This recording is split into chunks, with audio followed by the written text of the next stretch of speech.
All right, welcome to the High Pod. Are we good? We're good. He's back, All right, folks. we're good. Here he 2025, is. first Happy New Year. episode of the year. Happy New Year, guys. Happy New Year to you. Excited to be back. Excited to hear what you guys have been up to. I'm excited to hear what you've been up to. I mean, I've been following. You've been in Australia, Thailand. Traveling. You've been cooking butter chicken meat pies. Oh, I did it for the podcast, guys. It's so I'm fasting right now, so Yeah. my mind is fixated when Hunger you said that pains. earlier. Yeah. Butter chicken meat pie. Yeah. I can't progress. It hurts. Oh, yeah. Yeah. I shouldn't have mentioned it. Yeah. Let's just reset. Okay. I didn't make butter chicken meat pies. I guess me saying it is making it worse. It's actually making it worse. It's making it worse. How about you guys? What are you guys up to over the holiday break? Vance? From Christmas to New Year, we spent some time in Scottsdale, Arizona. Oh, wow. The tech mecca of no, they actually I learned it's a golf city. I don't really golf, but they do have a cool family resort there. And the one we stayed at, my kids went on the water slides like 100 times, like no exaggeration. And so it was nice 70s, kind of that dry heat. Yeah. It was amazing. Got to visit one of our churches that are on the Overflow platform. And so it was just a great time. It was fun. Celebrated 2 birthdays and Christmas. So Kim, Wesley, and it was a festive time. It was good. Yeah. That's a lot. Yeah. Question: do you guys do, because those birthdays are really close to Christmas, right? Do you do two separate things, or do you do one joint? Wesley's on Christmas. Yeah, Wesley's Wesley's on on Christmas, shares it with Jesus. Yeah, if you didn't know, Arun. fantastic. And Wait, let me take a note. Yep. Good. And Kim's on December 27th. Yeah. You Yeah, you try to do Separate? but Kim is just going to be forever bitter. Yeah. She's like a part. She's a I part. would be. She's a party animal. Yeah. And so she just is bitter that there's no friends around. And everyone's Yeah. occupied. Yeah, everyone's True. occupied with Yeah. family and stuff like that. You know? Yeah. How They're dare like they? your birthday. Jesus. It's hard to compete. What about you, Pastor Adam? You know, we probably heard the I would say it low key Christmas and no frills New Year.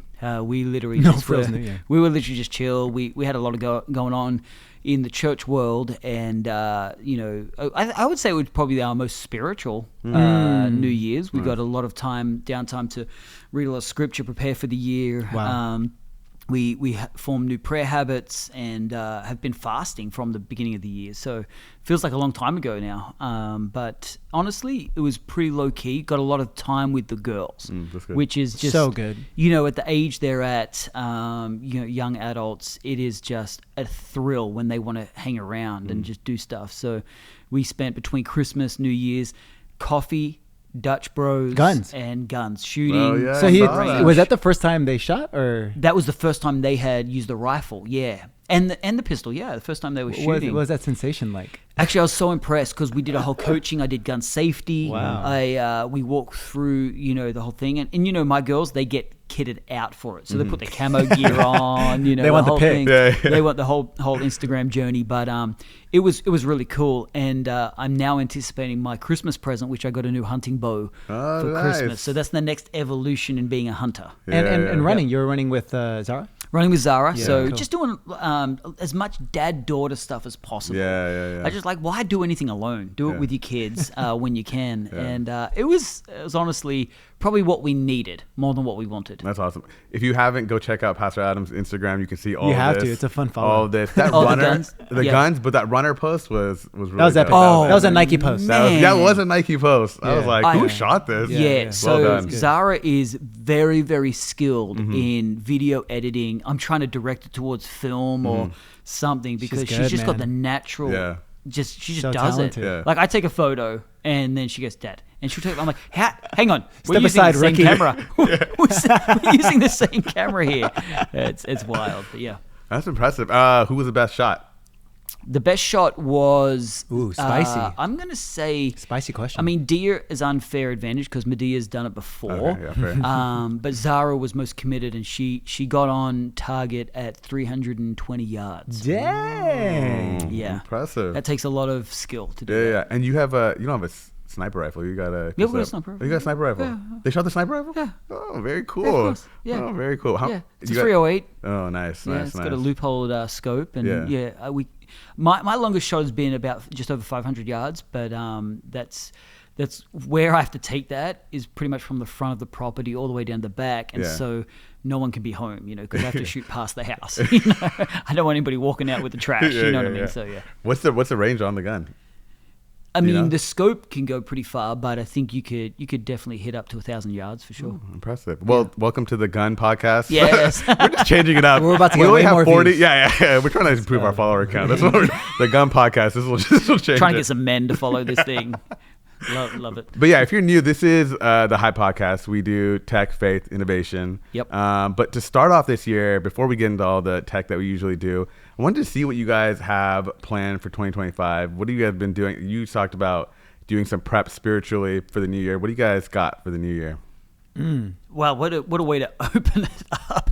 Let me reveal all my plans. You know, I think this year, my word, maybe we start with the word for the year. The word is fruitful. I want to be incredibly fruitful in every area of life. Beautiful. As a father, as a pastor, as a friend, as a business leader, I want to make sure that I'm fruitful. So I'm just trying to assess what would it look like to bear fruit this year and what would be good fruit. And I think that, you know, when I go around, when I just digging into the Bible over the Christmas, New Year's break, it's really, I realize that God inspects fruit. He not just inspects, he expects fruit. Wow. And, you know, there's a really hard passage in the Bible in John to get your head around, which is Jesus saying, I cut off any branch that doesn't produce fruit. And it's kind of like, that's scary. Wow, that's, I better make some fruit. I don't want to get cut off. But I think it, for me, is like just really assessing what does it look like to have a fruitful year. Yeah. That's beautiful. Yeah, actually my word for the year, a little bit odd, but simplify is something that God was really speaking to me towards the end of last year. Last year was like a really complex, dynamic year, a lot of kind of new things that we endeavored into and things like that. And all that is good, and you grow, and, you know, our business grew like 4x year over year and all that type of stuff. But naturally in that complexity, you can kind of get lost and miss some things that are like the main thing.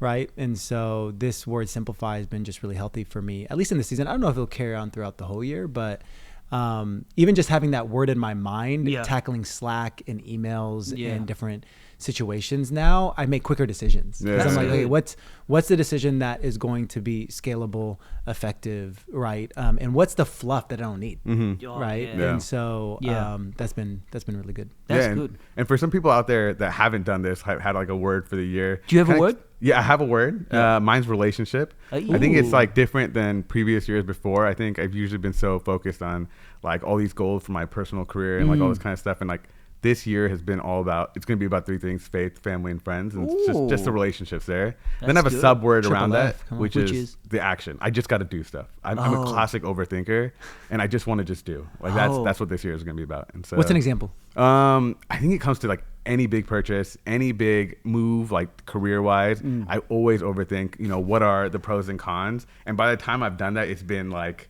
well past the time when I should have just started. So I think it's all about speed and just going for it. I always tell overthinkers, I got a lot of overthinkers in my life, and my coaching of them is go with your third thought. Oh, interesting. I've never heard that. That's a good. No, it's something I invented, so you're gonna. I haven't told you before, but That's a good axiom. But I tell overthinkers go with your third thought, because I find overthinkers always have a great original thought. They talk themselves out of it, which is their second thought. But then their third thought is, but I could go with that. Just go with that one. Yeah. It's not about, because I think wisdom is in the assessment, but then you've mustered the courage to, no, I think I could do it. But then it's this back and forward. Just go with the third thought. Yeah, that's really good. There was somebody. I was listening to this video maybe on YouTube or something, and it said there's two ways that people think about the world, and it's you see what you want, and there's other people that see the things that are in the way of what you want. Right. Like, and so I think that's kind of the obstacles in the way of what you want. And so I think it's just, if you want something, just go get it, and then you just deal with the consequences later. So I like it. So that's it for me. So yeah, but for the people out there that and you can do it because you got shops. Yeah, exactly. You went after it. Yeah, you got it. I got that. So you now got it's that. like, dude, what am I waiting for? Didn't overthink that, right? No, you didn't. Yeah, for the people that don't do one words, you guys have been doing it for a while. I learned it since I came to Vibe, and so yeah, it's helpful, right? Yeah, it's really helpful. I think it's helpful just to distill things down to something that you can go, I'm gonna frame everything around this. Yeah, that's very helpful. Yeah, and I think it's like, it kind of goes to what you were saying about simplifying. I think having just one word, you kind of have all these things you want to do for a year, but just having one thing kind of be the action plan for your year is kind of to really frame help. it up. Yeah, for sure. Any goals for you guys? I mean, the goals are clear. You know, we've got a big vision. Actually, funny enough, we've got a really big vision, obviously, of planning campuses, but our goal that we've been setting the church up that most people aren't aware of behind the vision is to really build the greatest discipleship model of church that has ever been constructed. And I know that Beautiful. is kind of audacious thought, but we've really been trying to work in the background. If we're going to keep launching and building and reaching cities for Jesus by planting churches, how do we make sure that every church feels like a discipleship center in a local church? And so we've got a new model for that, and we're iterating on that as we speak. But I think I'm very excited to see what that looks like this year. What have you seen? So I listened to this podcast the other day, Models and Mentors. I was really inspired by it. It's this leader. It's an influential leader, and he was just talking about, a lot of the step functions in life that he's had professionally in his church, in his career, have been through different models and mentors, right? And so, it doesn't even have to be outside Vive, Pastor Adam, but like, what have you seen in discipleship that hasn't worked? Or maybe from afar or even up close, what have you seen work really well? And has different models helped shape? Or are you like, no, I'm going from ground up, first principles, and God's speaking to me about how we're going to do this? Yeah, I think I look at different models to assess what hasn't worked, because if it was working, I think we just all do it, right? Sure. And so I looked at the different models, and a lot of discipleship models are actually just discipleship programs that people put a program together. And I don't think discipleship can be a program. That's probably my assessment. So really coming back to first principles, what are we trying to achieve? I feel like assessing the church as first, who are we discipling? That's got to be the first thing, because not everybody that comes to church is a disciple. Sure. What we had to delineate was who's a member of the church that we want to disciple and who's a crowd, who's coming just on a Sunday but not really looking to grow. There has to be a buy-in to discipleship. Jesus offered the disciples, follow me, and then they left their net. So there has to be a two-way buy-in. There's a cost, yeah. And the cost is membership saying, hey, I'm committed. Yeah. And then from there, it's looking at what tools, what's our growth goal, what do we see on them, how do we section that out through the year through teaching series, but then what are the tools to apply it? It's like, you go to school or university and you would do a lesson, but then you do a practical. You would do some kind of expression to get that into your spirit. And that's kind of how we've framed discipleship this year, is how do we actually not just teach on evangelism, but how do we produce evangelists? So what are the tools in that series to make sure it gets into our life? And as a result, we don't just know about evangelism, but we're living as evangelists. Or we're not just learning about spiritual warfare, but we're engaging in spiritual warfare. And so that's kind of how we've framed this year. What is the application? And I think discipleship is in the outworking of spiritual knowledge, not the input of spiritual knowledge. Does it make sense? Yeah. So I would call someone a disciple if they're living out the call of God. Not just learning the call of God. Oh, for sure. That's really interesting how you started that. Just know who you're discipling. First and know foremost. who you're discipling. Yeah. That's an interesting concept, because not to like businessify the church too much, but in business, it's kind of clear who your customer is, right? It's like, you know your customer because they bought something. You know what I mean? Yeah, But the church is a little bit more dynamic because there's so many people that are sitting in churches that might not ever, quote unquote, buy something. Right. Invest into something. Yes. Give to something. You know what I mean? Yeah. But they're still in the church. Right. And so, but it's kind of like the church has a multifaceted purpose. Obviously, one of the primary purposes is to make disciples, though. Make disciples. And so I can see how that's so tricky in church life, is to try to delineate our responsibility to have a big front door. Hey, we really want to seek and save the lost. Obviously, that's one of the church's mandates. But at the end of the day, the most important thing is that we're also making disciples. How do you reconcile what kind of seems could be competing? Sometimes. You know? I mean, it's and what you tend to do otherwise is you start to try and serve everybody. But there's people who aren't invested at different levels, right? Yeah. And so you're giving the same kind of discipleship or goals or focus or attention to someone who's a tithing, committed, attending, regular, invested family, versus someone who shows up, Christmas, New Year's, right? Or Easter, it's like, hang on, there's different levels of commitment here. Yeah. And there is, so we launched membership, which is not like a club membership, but we treat it like a family membership. Who's part of the family? Who is in this thing together? And let's walk with you. Now we've got a very easy onboard to that. It's just like be committed. Be committed as a giver. Be committed as a tender. That's a pretty low bar. It's like a pretty low bar. But then that's a membership, and that's who we're committed to. Yeah.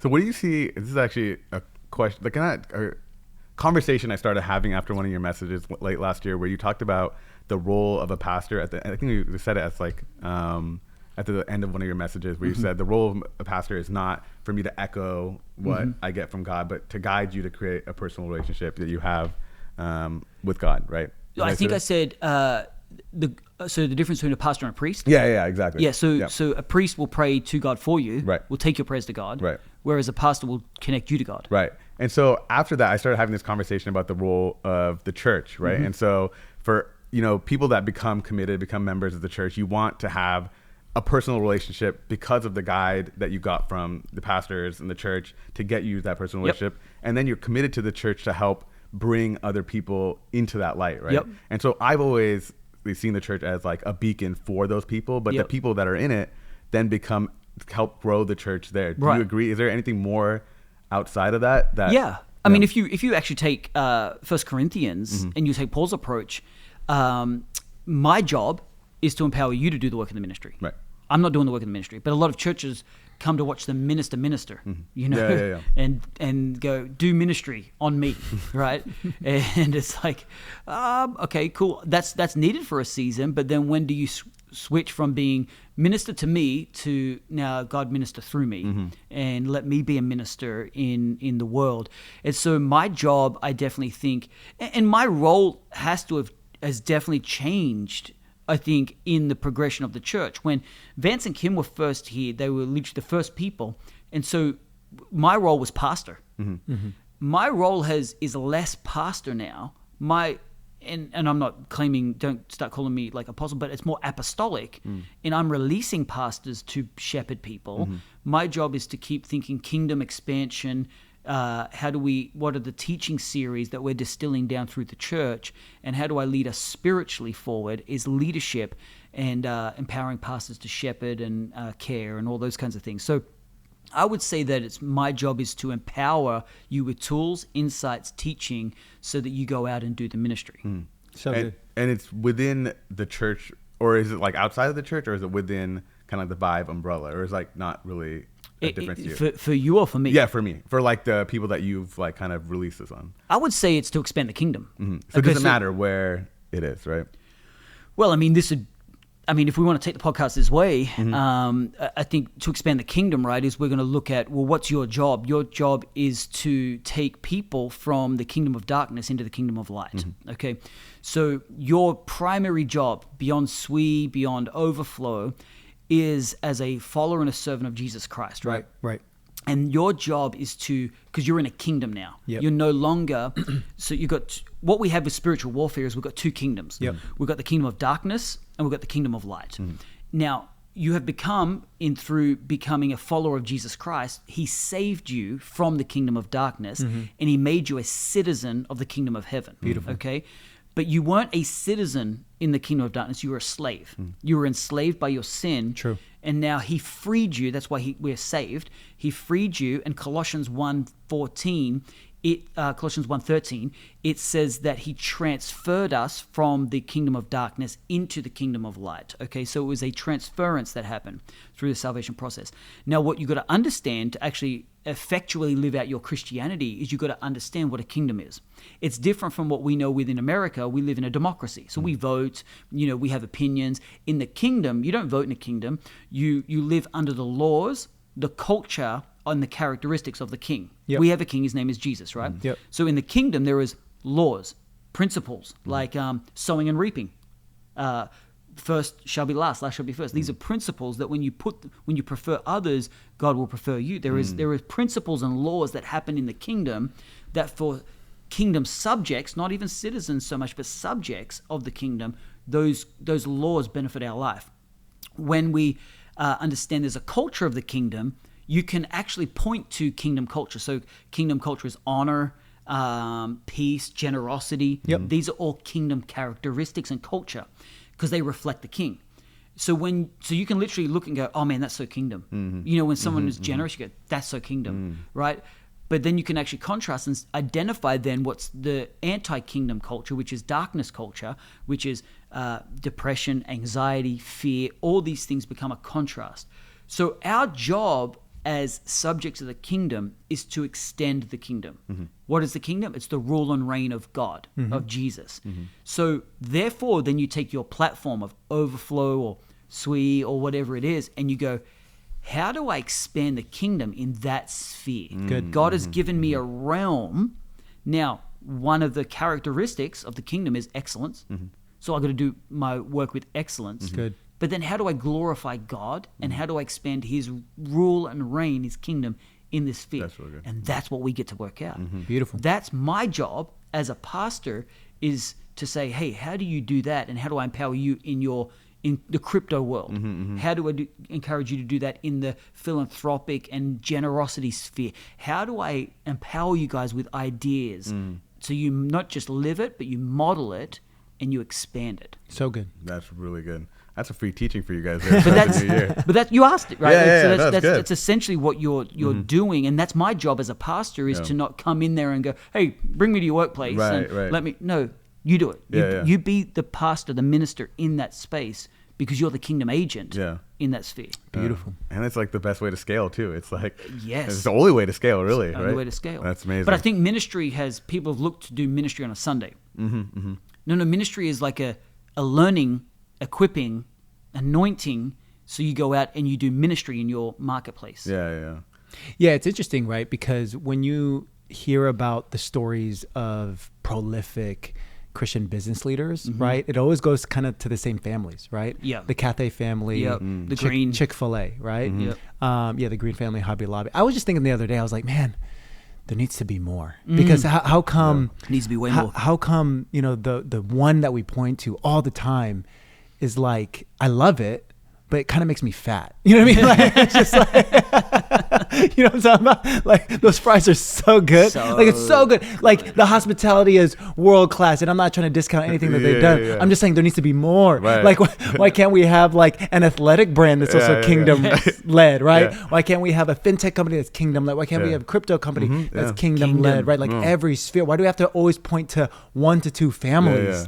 Right. So maybe the Cathay family was in a really good church. Yeah. That's true. Right. That got equipped and empowered, right, to take their realm really seriously. Yeah. And I think one of the key factors in what you'll see with the Cathay family, the Green family, and I know you've spent time with them personally. Yeah. What you've reported to me is it's not profit first. No.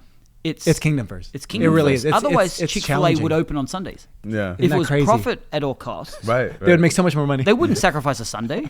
That's like every day. That's probably the day people want to eat at most. Oh, Right. I always get head faked. Right. They're Christian. Oh man. They do have a good church. Dang. If only they weren't. No, but literally, it's not profit first. And so I think what you would ask, well, what's first? It's kingdom first. They're trying to put kingdom first. Yeah. And I mean, profit's up there because to stay around and keep growing, you have to be profitable.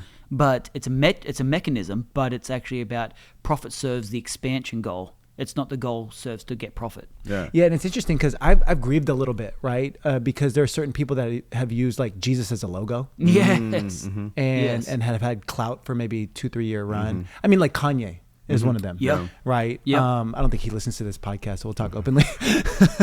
But no, it's just like I more so come at us. Yeah. I just more so come at it from a perspective of like, man, that grieves my heart. Yeah. That like in a season, and I subscribe to that album, like his album Jesus Gospel, King. Jesus is King.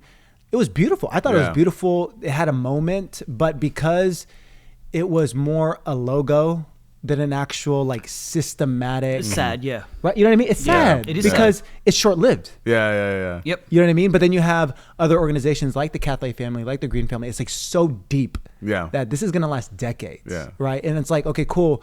Can we reconcile those things? Can we take these other really cool industries that's really influencing culture, and can we create companies that sustain? Yeah. That's not Jesus as a logo. Yeah. But it's Jesus in our values and our principles, sustainably over time. You know, why do you think what are the challenges? Because I mean, you're running a kingdom first kind of business now. Like, what do you think are some of the challenges to do that? Great question. Because there is a lot of people out there, I mean, that are listening to this podcast. Oh, the mirage of money and riches, right? Clout and connections, right? Yeah. It's all of that. Yeah. You know, I think, you know, a lot of these people likely have a very genuine start. Yeah. And then, you know, the enemy's probably just so deceiving, right? Where when you get a level of success, when you feel like, oh, I have to do this to get to the next level, and you start compromising, it's probably a slippery slope from it not being a kingdom focus anymore. Right. And so, you know, not too long ago, actually,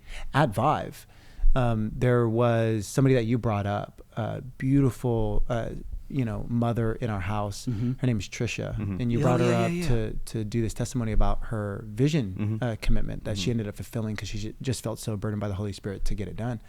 And then on one end, she testified to the fact that right after she gave, she got a claim that was 3 times the amount that she had just given the night before in the mail. Like one of those stories, right? And she had forgot about this claim, this accident from the past. But the next thing really got me, right? The next thing she said, you know, I'm not going to say the details because I don't know if she wants it in this context, but she said something about her son. And her son got breakthrough in this thing she had been praying for. And Kim and I just started like tearing up, right? And God spoke to us separately about our vision commitment. And we didn't have the means to go all the way, but we had something to get pretty close. And it was so funny because the enemy was at me, man. Like in that moment during worship, like, cause I, you know, this is kind of self-serving. Like we use Overflow at Vive. So I like logged into Overflow, connected and it was actually from my retirement account. So I didn't, I don't really think about it actively. And so I showed Kim the amount. I'm like, hey, we can get close. And then the enemy was at me because you don't realize where you're putting your security until you're willing to risk it. That's true. You know what I mean? Yeah. And the enemy was at me. I was so locked up with anxiety in that moment. It was like literally during worship. I'm like not worshiping. I'm being a bad Christian, like on this, you know, this app. And so it wasn't YOLO energy. It was. I definitely feel like it was faith filled because I felt the Holy Spirit speak to us separately. We talked about it. We confirmed, and all I had to do was press submit. Right. I had to obey. Well, I think that is worship. I think that is worship because worship is submission to the King. When you come in worship, your worship should be a posture of I'm bowing and surrender to the King. And if your worship is just me lifting my hands and feeling like, yeah, this is about me, you're missing the fact that maybe in worship God's saying, hey, you got to fulfill that thing you said you would commit to. And as hard as it is, you chose submission in that moment. And I remember like, so I was so anxious, right? I pressed submit. I'm no lie. Supernatural peace. Like it left, but supernatural peace because I was like, okay, God's got it, right? And after that, actually, a lot of things transacted in our life that has been such a blessing. But in saying that, I realized I don't want to stop listening to the whisper of God. I think that's when it doesn't become a kingdom initiative anymore. Is you stop listening to the promptings of the Holy Spirit and he doesn't talk to you anymore. That's like the scary part. And so like, I think I felt peace, but I also felt joy because like, okay, cool. I'm still willing to listen to you, God. Thank you for giving me the ability. Only by the Holy Spirit am I able to do that. Thank you for giving me the ability to do that. That's so good. I'd love to maybe put your question back on you that you put on Vance. What would that look like in the world of crypto to lead with kingdom? I think if you think about crypto, and I hate to say it, but if you think about crypto, all you hear is this rule of casino culture. Kind of scammy, kind of, you know, pump and dump schemes. I think a kingdom first mindset is taking what crypto does really well, which is full transparency of assets, and putting that towards a cause for good, which is things that we typically use for like charities, churches, those kind of organizations, and building something on top of that. Because what we do at SWE and Miston is we build infrastructure, and we hope that people will build apps on top of that. And it was actually at the last event we had at church, the last hype event we had at church, somebody was building a giving app on Solana. Yes. I forgot the name of the app, but I if I remember, I'll definitely add in the show notes. But that is what I always envisioned as something that. Oh, Patrick. Yeah. Yes, Patrick. Yeah. He was building a giving app on Solana, and that's what I envision on crypto. Is that kind of, because you can see where money is coming in and coming out, and I think for a lot of people when they go to give, they just want to know their money is going to the right place. And after that, they're like pretty comfortable with giving, what they were going to give originally. So that kind of transparency in crypto, I think we can build something like that. And shout out to one of our co-founders who's also, big in faith. He also wants to build something like that. And so, that's cool. And so I'm just like really excited for that level of application to then, I feel like, give crypto a better name by doing things for good. And I think you can get kingdom first through kind of your actions in that way. Yeah. I like that, because I think one of the main avenues to expand the kingdom is through a redemptive process. To take what has been geared for worldly gain and to flip it on its head and make it for kingdom gain. And that's one of the greatest redemptive processes of kingdom expansion. Yeah. That's incredible. So if I had to summarize kind of what you were saying, is like, for those people out there that are trying to do kingdom first thing, it's like, we talked about this in like spiritual warfare. Like the enemy is, there's a lot of noise out there, but a lot of noise. If you are ever trying to figure out, are you still going on the right path? You got to make sure you still hear God's voice through that noise, right? Yeah. I've made mistakes along the process. Of course. I think I've sometimes went against God's voice, right? I've let, certain people in, I've taken certain money, I've done certain things that maybe I didn't consult the Holy Spirit. I say that because you're never too late. Yeah. You know what I mean? You don't have to be like, oh man, the origin story wasn't a kingdom. No, like, redeem it now. Start listening to the Holy Spirit, invite him in now. Yeah. Because he can redeem all mistakes. Yeah. Right. And so that would be the encouragement. Yeah. Kanye, if you're out there, there's still time. Yeah. Since you're listening. Yeah. Kanye's like, man, thanks guys. He's like, what if it? Hey, who knows? You never know. No, I believe he's listening. Yeah. I love you, Kanye. Hey, no, but Wesley Huff was on the Joe Rogan Experience. He is a Christian apologist from Canada. This just released. You got to check it out. Oh, I haven't. You mean the New America? What do you mean? Oh, Canada, you haven't heard of this? You haven't heard? The New America. Yeah, Canada. Canada's becoming part of America. Come on. One of our 51st state. Yeah. Yes, I did hear about that. Yeah. Sorry, what was he saying? No, but it's just, I think it just released yesterday. A really prominent Christian thinker on the Joe Rogan podcast. Yeah. Oh, I'm going to listen to this. Vibe shift, guys. Oh. The country has is a it? vibe shift. His name's Wesley Huff. I didn't know him before. Okay, I don't know. Yeah. So basically, you guys got to check this out. It's gone mega viral at this point. Okay. There is this guy, Billy something. I forget his last name. He is a pretty popular figure online, pretty much trying to discredit Christianity, discredit the Bible, one of those type of bents. Yep. Get in the queue. Yeah. And so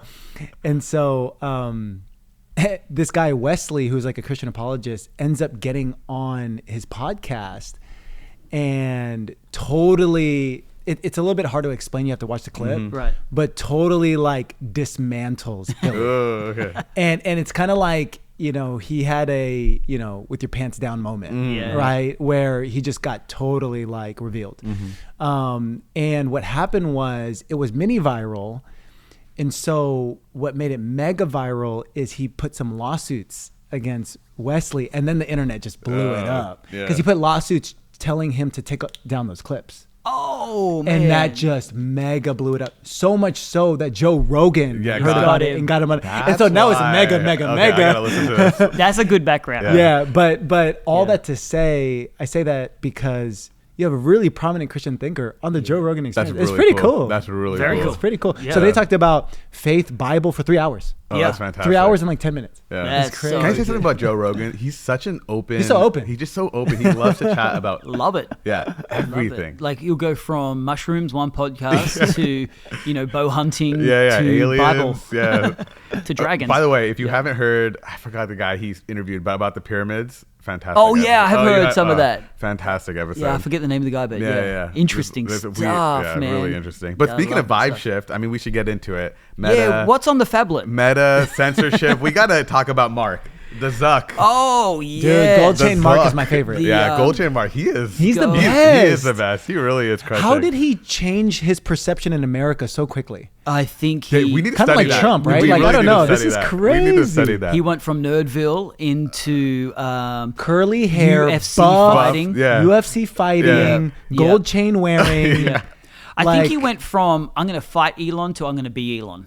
Yeah, a little bit. He's just like He's on this so billionaire cool now. rock star Yeah, season. he really for is. sure. But he's definitely learning. I cannot deny the fact that he's learning from Elon. Yeah, he's yeah. looking. I think he's like, hey, man, I got to pay homage. Elon's smart. He's definitely gone down this anti woke channel, and he's looking at Elon. He's going, you know what, community notes. Oh, that's kind of smart. Why are we paying fact checkers? We're just I'm gonna be Elon. Yeah, let me set this up before you guys get into it real quick. All right. So the people out there that don't know, this is what's changing at Meta. So Meta knew that they've kind of gone over a little bit too far. Overwoke.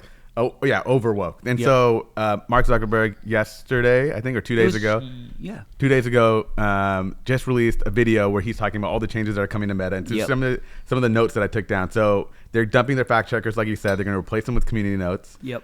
They're simplifying content policies to encourage more debates, like Yep. you have on Instagram, or like issues on immigration and gender. More political. More political. Yep. They're making a change how they enforce policies to reduce censorship. I think the kind of overarching thing is they don't want to punish innocent people. They were over censoring innocent people that were getting Right. flagged. Right. And they're going to be working with Trump to push back on governments around the world, including Europe.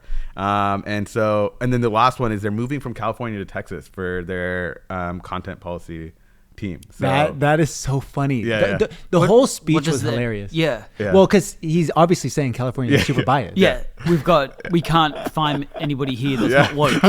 We can't find any unbiased people for the community notes. Yeah. No, Yeah. it's funny. They're not willing to live here. Yeah, it's funny because for Mark Zuckerberg, I think a lot of people would say this. For him, imitation always beats innovation. Okay, so he is like the best. Like I'm gonna learn it from you and do it better. Yeah, right. exactly. And that's a valid business strategy. yeah, sure. And he's obviously been super successful. The other thing I have kind of intel into is I know some people on their social media team, right? And they were telling me they had this whole meeting where the PR firm within Meta basically did this whole presentation of how, as a social media company, the sentiment around Mark is just so bad. Yeah. So they had to give him a glow up. Like literally, He had a this glow has up. been a systematic. Wow. And it's working. That's Like, so crazy. hat tip to Mark Zuckerberg for Yeah, being open to yeah, it. for But sure. also hat tip to this PR team that's crushing it. Because I kind of like him. Oh, I thought it was. That's really cool. No. Because he's got a it's- baggier shirt now. Oh, it's he's fashionable. Oh yeah. Right. Like his posts are semi-likable. Yeah. Semi-cringe, but semi-likable. Yeah. Like I it's haven't seen amazing. He was just this robot before, but now And- it's like a person. and his wife Priscilla's like, she's like first lady. It's Yeah. like it's incredible. Wow. Yeah, That's really they're both cool. going to UFC. She's doing like lessons Yeah, too, yeah, and yeah, like, it's yeah. like what? Yeah. So what do you think this is gonna? Do you think this is driven from like a genuine place of like, hey, we're learning from our mistakes, or is it, hey, our market is capped here because we're actually? I think it's hurting more ourselves? the latter. I Yeah. think it's more the latter. Yeah. Yeah. I mean, I think it took Trump getting into office to. It had to. Yeah. I mean, like, Okay, I don't think he was going to do it. He's not doing this Right. speech if Biden was still in Yeah, office yeah, or if exactly. Kamala was in Yeah. office, right? Yeah. Okay. Yeah.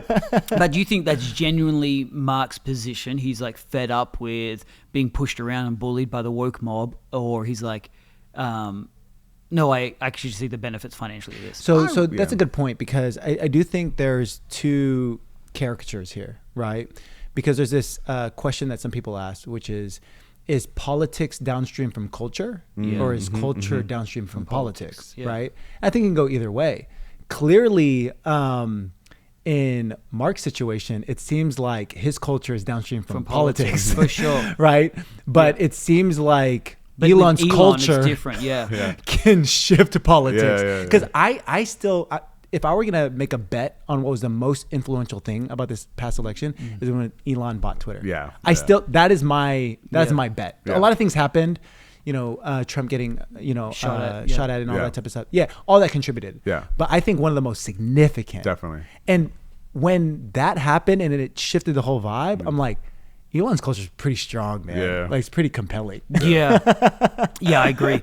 I think what we've seen Elon do is he set a new trajectory that was a zig when the whole industry was zagging. Yeah, it sure, was a complete opposite reaction. It was. That was a huge bet that paid Huge off. bet. That paid High off. risk. And High reward. I definitely think it takes someone who's not profit-minded only Ooh, there, to do there that. it is. That's I a think word. Twitter's still a mega loss for him. And Yes. it's Probably. yeah. So, and I'm not claiming Elon to be Christian, but that's a kingdom-esque kind of move. That Sure. even when it's not profitable, I have a conviction on what I need to do. And I So think good. that's that kingdom mindset that I've got a core conviction about Christ is going to be expanded through my life. And so I'm going to gear my business to achieve that at all cost, That's a good take.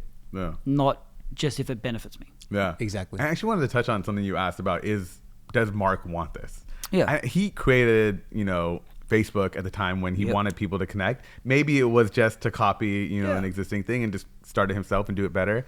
But I don't think anybody wants this woke thing. I don't think really anybody wants this. No, but he was playing the game on the field. Yeah, exactly. yeah, That's what. So I'm saying. Well, I think there are people that want it. Oh, there's definitely people that want it. Right. but it's not the loud, I masses. think it's like a loud Oh, minority, right? It's That's like what a I'm very saying. small, I think But the powerful. masses- but yeah. powerful, Powerful for minority. sure. Well, look, I really think the whole woke era, and we'll probably look back on this in history and go, "Well, that was gonna be in a history that was book. a God, woke I'm so happy. era." Thank you, God. And I'm so glad it's kind of coming to an eclipse because I think it was a perfect storm of scenarios. You know what I mean? I don't think that just happens on its own with those loud people. I think those loud people are empowered. I think there was so many circumstances that really went in to feed that, and I think it just took a leader, Leadership. and I think Elon was the leader that led us out. And I think that Donald Trump got on the Elon wake, and that was really definitely got that going. It's interesting because it's oddly encouraging. If you look at the situation, like 4 to 8 years ago, you couldn't show me one person in the valley, Silicon Valley, Right. that would be willing to endorse Trump, Right. Well, yeah, without yeah. fear of being fully canceled Definitely. in For life. sure. You know what I mean? For sure. And for now, I feel like at least half. Yeah. So why I'm oddly encouraged, like no matter what your situation is right now, you can have a vibe shift. Like it can really shift for you. Yeah. Like that's crazy. Yeah, yeah, vibe yeah. shift. Like Yeah. that's on a national global level. Yeah. Yeah. Your situation in life, whatever it is, however dire it Yeah. looks, Yeah. if you're running a company and it's difficult, That's true. Like there could be a vibe shift. Can I ask a question? I don't know. I'd love to know your guys' opinions. What do you think the game plan is here on the other side of Donald Trump doing the Canada play, the Greenland play, and the Gulf of Mexico play? Like, what's this? And the Panama Canal. Like, let's add that in there. Yeah. Oh yeah. What's behind this? I actually have no clue. I actually Right. have no clue what. Do you think he's trolling, I think or is it almost or feels is like it it's a game plan? It just here? came out of nowhere. It felt like, and It so came out of left field. For yeah, sure. and so it just feels almost like not like a threat, but just like I'm doing stuff. You Yeah. know, like I'm doing something. You know. Yeah, I mean, just it feels like it's like America's back, baby. Yeah, and you know yeah, what? it's kinda like that. You know what? Hey, Canada, you really belong to us. Yeah, you've been there for a while, but maybe Girl, just know I see you. Girl, come back. All right, you are North America You're right, after right, all. And I exactly. feel like he's taking everything that's got some like Gulf of Mexico. No, it's Gulf of America and Panama Canal. We own that. It's Yeah. America Canal. Yeah. I think it's like it feels. It's branding. It's a branding He's a thing, right? beautiful marketer. Yeah. Oh my gosh. Yeah. Well, I don't know if beautiful is the right word, but he's a bold. He's a prolific. Yeah, he's a prolific marketer. marketer. Yeah. And it is America first. It's just so funny, like, even just with that type of stuff, right? Right. Vibe shift is like, you just see those statements about America's back, baby. It's Yeah, like, yeah, people yeah. love it. Yeah. People, But did you see people love it. his son is in Greenland trying to broker a Oh, I deal didn't see that. Wait, what are they doing, though? to buy Greenland? Yeah. That's so random. Like, isn't that crazy? My question is, do I not know about natural resources that are very Oh, I see. beneficial to Maybe. America in How Greenland much and Canada? is Greenland going to be, you think? Let's see. I can check it up while you guys chat. Yeah, I mean, what did we pay for California back in the day? Wasn't it like $87 or something like that? No, I think it was like $1 million, but yeah. I mean, $1 million back then is probably like 40 billion. What You know Twitter's what's worth today? crazy is I think California, just as a state, is the 6th largest economy in the world. Maybe even Yeah, higher. right. Crazy. So is that up for grabs? Like that countries can be in that much deficit that another country can just come and buy them? maybe. It becomes like the Greenland of America. Yeah, I wonder what is in Greenland, huh? Yeah. But Greenland it's the opposite, right? Greenland is actually full of ice, and Iceland's I've like never green. been. Yeah. We're gonna have to do some research on this. But How much do US you think paid- it is? Do you think it's like Let's ballpark. a billion, I'll give 10 billion, you 100 billion? a reference for one. So U.S. paid Denmark $25 million in gold for the U.S. Virgin Islands. So that can give you your basis for what they paid. So it was just the Virgin Islands. Now it's the U.S. Virgin Islands because we bought it for $25 million. yeah, in That gold. that seems like a That's a bargain. bargain. That seems like a good deal. I've never been, but There's That houses was in in Atherton for 1917. That was in 25 million. 1917. and what led to going? Hey, let's buy the Virgin Islands. Who makes those decisions? And why? Yeah, what's the benefit? Why not own the Virgin Islands? Yeah. Yeah, Marketing. All right, this is what we're gonna do. I'm gonna research. We're gonna come back on the next pod. We're gonna do some education. No, on but we what still Trump want is you doing. to say how much would you pay for Greenland? Yeah, how much would you pay for Greenland? 25 million in 1917. I'm gonna say 500 million. Okay. No, 500 million for Greenland. I feel Inflation. like that's a You're saying steal. inflation. Yeah, Yeah, I'm yeah. gonna say with inflation. It's a steal. I feel Yeah, like it's it's a a steal. steal. You like? Yeah. You think it's worth at least $1 billion? At least $1 billion. Yeah, a billion seems like If I was Greenland, I want $1 billion. I don't want to leave for hey, anything less come than $1 on, billion. I want a billy. Yeah. You What about- gotta. Yeah. What they doing with It's a whole Canada? country. What would they do? How much would Canada cost? Yeah. Oh, Canada's got to be. That's got to be Like a trillion. a trillion, right? Yeah, easily. A trillion. Yeah. That's just a lot of- all the Canadians are gonna be so offended. Like, that's all. Well, you do have attitude. So, no, I think, yeah. I mean, Canada. I mean, you've got some Canada ties. Do you think that's a good move? Like, if it was a reality that Yeah. that the Canadians could rise up and enough people could say we want to be America, or do you think? Well, I think Trudeau's already not gonna get elected. Oh, he's resigned. Oh, he did. I didn't see that. Yeah, he resigned. Yeah, he resigned. So Trudeau's out. He realized he's not going to make it, so might as well get out while the going's good. But if you're Canadian, would you want to be part of America? Yeah. Do you think Yeah, there I is agree. a subset of Canadians that have always wished they were America, and now they're like, oh, guys, we can make this Low happen. key, low key. I mean, come on. I Come kind on. of think so. Come on. I know a lot of Let's be Canadians. honest. I think they'd be down. Yeah. I think not because they're like, oh, Americans the best ever, but I think they're just kind of like, we're okay Well, with then let me ask Yeah, this: how many Canadians stay in Canada? How many move to Oh, warmer climate? interesting. Do you know what I mean? Oh, yeah. Does Canada all of a sudden become like empty? True. Interesting. True. There's Interesting. some great Look, cities in Canada. There are some. Yeah, There are some. Yeah. Toronto's pretty nice. Yeah. Yeah, but are you weather-wise, there? weather- Are you yeah, there yeah. because it's nice, Yeah. or are you there because I can't go any lower? True. One reason why they might say no, we don't have free healthcare. So I don't know. Maybe they bring that with them. Free healthcare and education. And Maybe they bring education. that. Oh, Maybe you bring the education's best huge. parts. And then we have like a mixture. Yeah. Oh, interesting. Maybe a more competitive. Well, we got to give, if they're just a state. Right. We need Oh, to that's power true. back to the state. Yeah, that's true. yeah. Maybe he's Exactly. hinting at something. Maybe. Yeah, the maybe Canadian we'll see. state. Maybe we'll see it. But what do you guys think this goes for Meta now that they're doing Oh, it? we're back there. Yeah. Sorry. We're going to go back. But Yep. now Yep. that they're this anti-woke, not anti-woke, but the end of the woke era. Yep. What do you think this shifts for the big tech companies? Because we're hoping this is the first domino to fall, or at least I am. I'm hoping Google's next, so we'll see. I'm hoping Google's next. I'm with you on that one. What do I think? I think it means a bit. I think it definitely. What I'm taking away from it is the people's voice actually matters. Mm-hmm. The real voice, the mass consumer, not just the loud minority. I think it has to be dollar driven. I think they've assessed what the future looks like, and hey, we have to listen to the actual people who pay money. Yeah.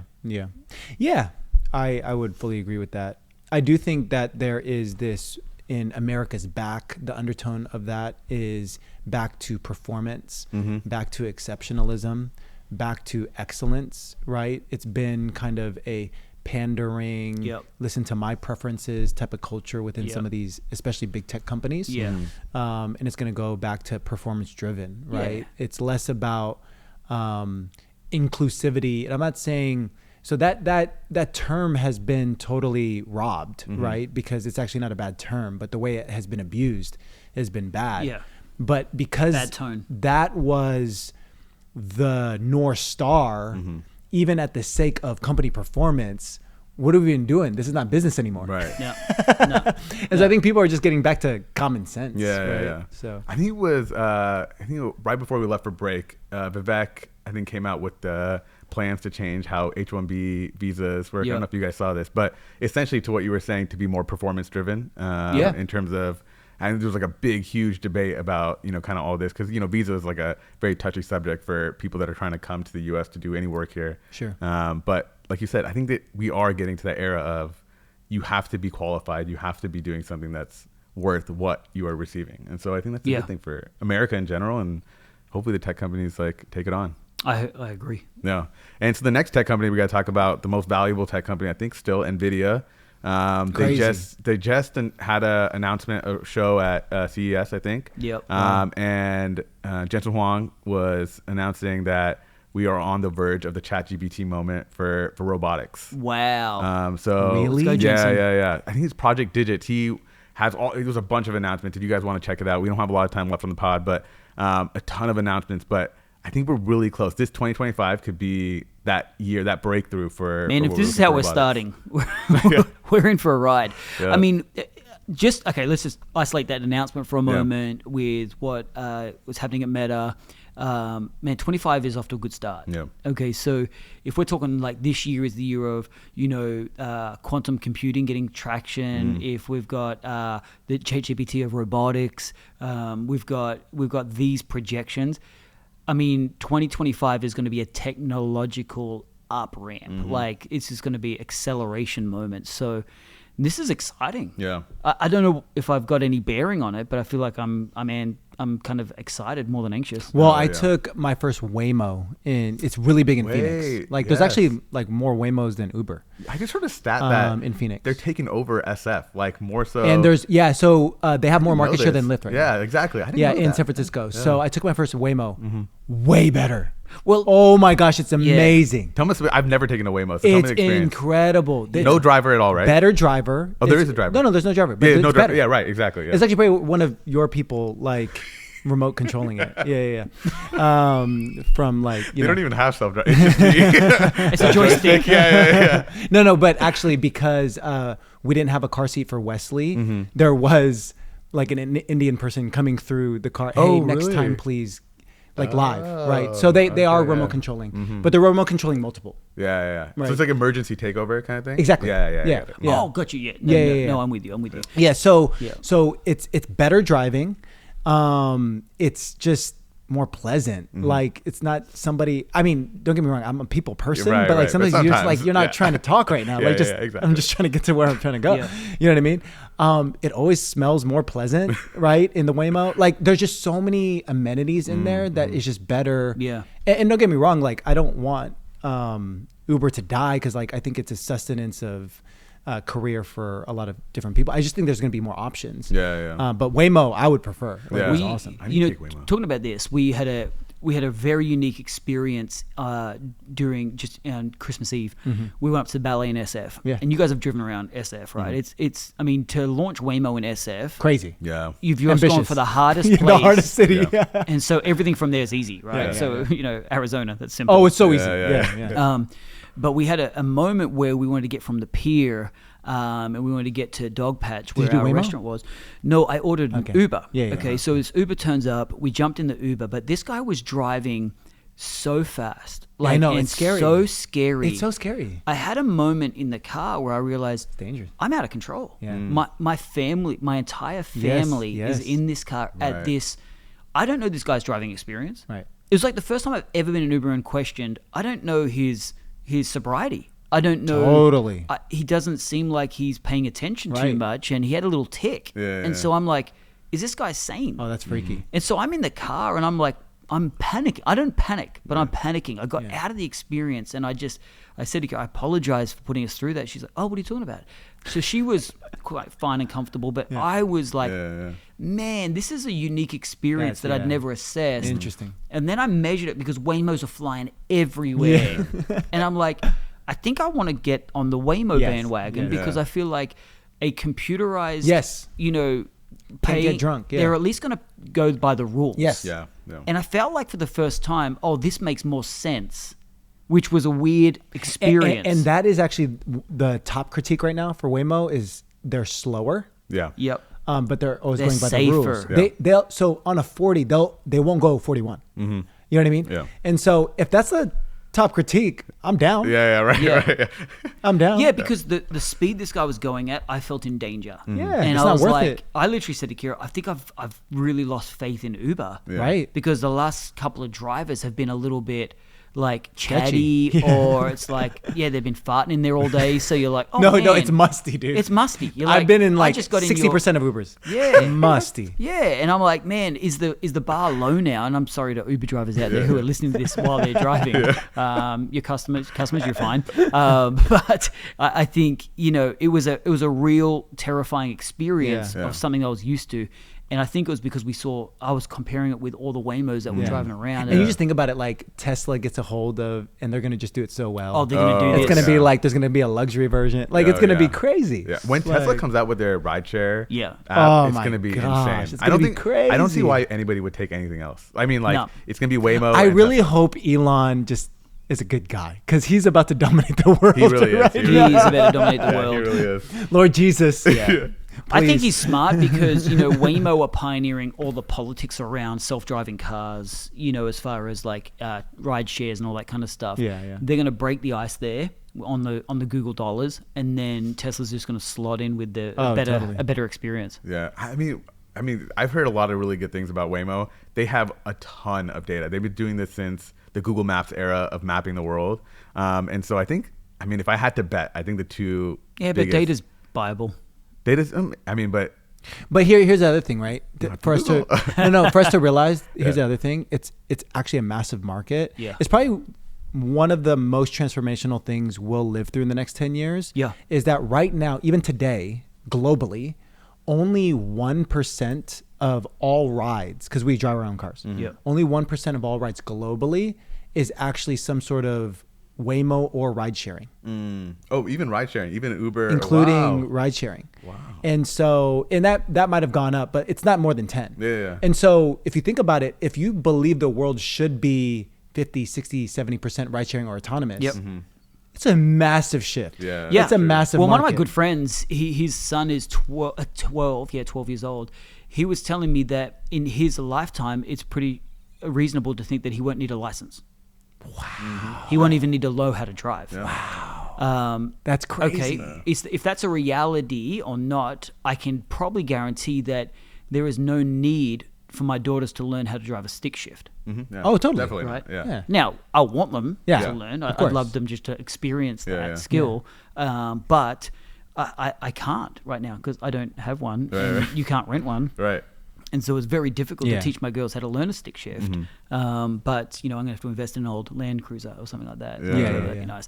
But isn't it funny how, like, what you could easily see a possibility where none of us drive? Totally. Yeah. That's like the ideal world. Like, why? Why do we need to drive? Don't say that. You think? Well, just for sport, like Formula One. No, but that's fun. That's a recreational thing. Like, I go to a gun range to shoot it. Like, that's fun. Like, I don't need to be shooting a gun every day. I don't need to drive my car every day. So I would love to drive for fun. That'd be great. I mean, now driving in traffic is like the worst. That's probably what happened. Oh, okay. So you're saying there's a difference between like the driving in traffic. Oh, yeah. That's probably the number one nuisance. But like a road trip. Yeah. Oh, yeah, road trip. Man, Yeah, it's that'd be so cool. fun. Yeah, that'd be cool. Being That's behind true. the wheel. Yeah, and but also driving in the snow. It'd have to be like nice scenic views. It's like the ones that are like for fun. Yeah, all that stuff. Definitely still want to do. Right. Yeah. That's. Yeah, but I mean, imagine if it gets outlawed because it's so unsafe. That's true. This is my theory. I don't think we'll ever have fully automated roads until there's no human drivers. I don't think we're ever going to have a mix. Yeah, because the mix is unpredictable. Yeah, and there's no way to like do the legalities of it. Like, who do you blame if something goes wrong? There's no driver in the car. Yeah. So I don't think there's ever going to be a world where. Interesting. Yeah, that's always how I've thought about it. Well, it's getting so expensive to insure cars. Maybe it's just the solution is just like have the Waymos driving everywhere. Yeah. Okay, before we leave, I thought it would be cool. I was listening to the All In podcast and another podcast, and they did predictions. It's probably one of my favorite things that they do every year. They do the predictions and stuff. So I wanted to throw it up to you guys. Any field we can do: faith, finance, faith, tech, innovation, whatever it is. Big prediction for 2025. What do you got? Vance, what field are you going to pick? Because I'll pick a different field. I don't have one off the top of my head, but I'll pick more in the business side. You want to pick faith? I was going to pick anything but faith. I'll take faith. I'll take faith. You take faith. You take business, but you have to go first. My prediction is that we are going to see a usable application that involves some quantum computing level. that's going to be in a usable application by the end of the year. Really? Nice. Yeah. What would be an example though? Huge. I think That'd be crazy.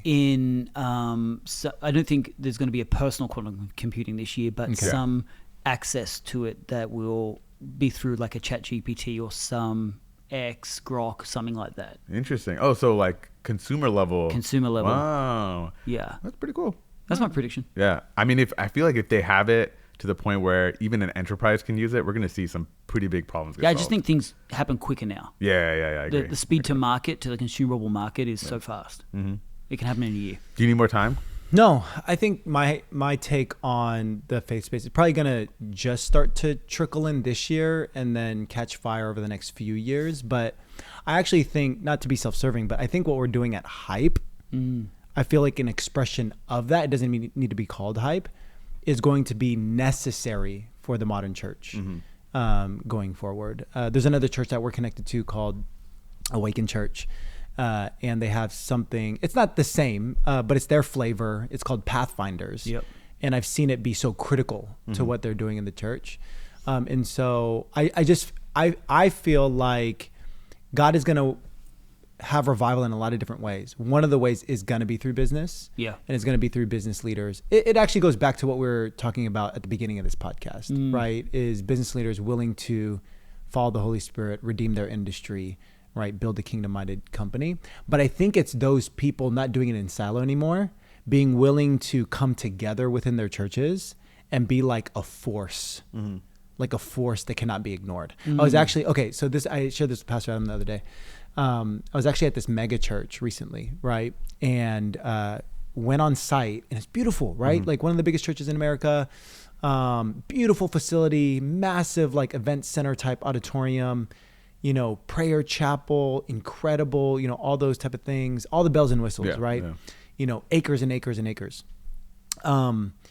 Driving up though, right before I got to the campus, driving up, I just realized that it seemed like most of the businesses driving up weren't flourishing, right? And I'm making a snap judgment. I don't know the street, their city as well as they do. So I'm not doing any judgment on them specifically, but I just got this thought. I was like, what would it look like for, let's say even here, let's talk about ourselves. Yeah. Yep. Here at Vive, we're in Mountain View, and there's a lot of cool places in the Silicon Valley, but this place we're in is kind of industrial. Yeah. Like it would be a tragedy, if in 10 years, this space looked exactly the same. It would be, yeah. Right? Like I think probably the purpose of the church is that Everything if Vive flourishes. was doing its job, that in the next 10 years, there's no vacancies. Yep. Like every business is doing it with excellence. Yep. Most of the businesses are glorifying God with it. Yeah. Right? And it's like a Mecca, like a Santana Row, but not with the prosh and the pretension and all that, but it's like a Santana Row of excellence, but kingdom. Yeah. Right? I love that. And so A Kingdom First Santana Row. yeah, Yo, so that's not going to happen cool. only in Investors? 2025. Cool. Yeah. But I feel like it's going to start to catalyze. Yeah. In other churches, hopefully more so at Vibes as well. I Yeah. like that. I Great love prediction. that. What's yours? I know since I've been on this podcast, I'm a big Google homer. Yeah. I used to work there, but I really do. Since the beginning, I've always believed Google's been the sleeping giant when it comes to AI. They Are didn't you want holding your shares? Yeah, still. That's why I'm talking his book. I mean, wait, I shouldn't have said that. This prediction remains true if I wasn't holding or not. But I've always said this. They've had the tech. They've had it there. They didn't want to kill their search business. They didn't release it. OpenAI did it. They released theirs first, and they said, "Game on." Google is going to destroy. Destroy. Google is going to be the one-stop shop for all AI. There's a lot out there right now. Google will be the one-stop shop. And I will say this: if you haven't, go check out Gemini Deep Research. It's probably one of the coolest things you'll ever see. They basically Is that DeepMind? So it's their version of ChatGPT, Okay. And they have a mode basically called Deep Research. Deep and what Research. it does is, let's say you ask it, I want to learn about rocket science in the next for like a project or something. It'll go in and it'll spawn a bunch of AI agents to go check a bunch of research papers, aggregate all of that information, and then give you a plan of what you need to do to learn about rocket science. Wow. And I would love if you haven't, it's like $20 to do it. Definitely go check it out. I would take like months of research to figure out all that out and research it. And this is all for free. So what they have cooking over there, and I think people talk about this, but the stuff that we see they are doing internally already. People are using these tools internally, and I think you're going to start to see Google really, really, really start to pump out some tech across the stack. And so I'm really excited. A better phone. Because I mean, Google all this foldable. is hinged. Yeah, hinged. It's all hinged on the phone. Yeah, it's true. And I think, but I mean, I think this is consensus, is that Google's Assistant is better. Everybody's been talking about. I mean, they've been sleeping for a while, so it appeared. Exactly. But it was like just back channeling, right? Yeah, exactly. So that's my big prediction, and I'm excited to see it. I'm really excited for a faith-filled Santana Row. We'll see that. That would be epic. As somewhere I've grown up, that'd be hilarious to just see awesome. the difference of it. I mean, there's a bunch of useless buildings around here. We could. Hey, listen. There's no way to scale better if you're around the area. Come. There's literally a video only. Right across video from us. only, really. That's how only. you spell money laundering. Like, there's nobody that ever goes into their parking lot, but they're still open. How is this possible? Yeah. I don't want to call this person out, but there's a rug store on University Avenue that's been there forever. Like, come on, guys. No one. I've never seen anybody walk out with a rug. Other products. Come on, guys. That's prime real estate, guys. Nobody's buying rugs. That's $22 a square foot. That real estate. One day I'm going to find out what you guys are doing. Exactly. But it's been a great pod. I'm excited. If you haven't, please subscribe. Please share this podcast. 2025 is going to be a big year for the Hype Podcast. Yes. We're going to get from 44 to 45. Can't wait for our 45th listener, subscriber. Excited, guys. And cheers. Yeah, welcome back, guys. Thanks.